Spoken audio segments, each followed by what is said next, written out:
So next, let's talk about appetite. Now, unlike humans, I'm using a shark going after something to show the hunger. Yeah, the hunger. The hunger is really important, right? Hunger, yeah.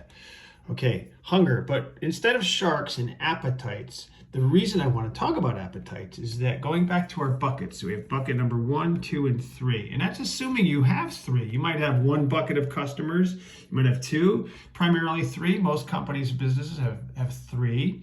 Is I want to talk about the appetite. And that's important because, as I said before, when we're talking about making a list or lists, plural, of our customers, right? Who's in bucket 1? Who's a list of bucket number 2? And who's in the list of bucket number 3? Okay, and this is a list, by the way. This isn't exactly an E, but let's call this a list, okay?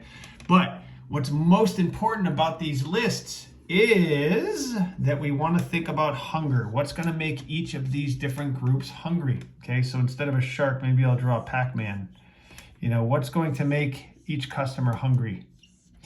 We have to think about that, for Pac-Man, the Pac dots, what is it that each customer is going to want? And that matters because that's going to determine exactly what you do in your social media posts.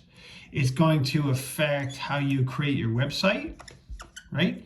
It's going to affect how your communications, right? Your communications might be your email or even verbal, right?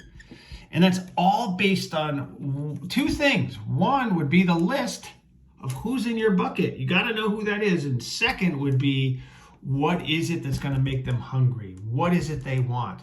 And that's where we're going to start to fill in social media and web and email, verbal stuff to try to communicate with that customer. So it all comes down to what it is that they want to eat.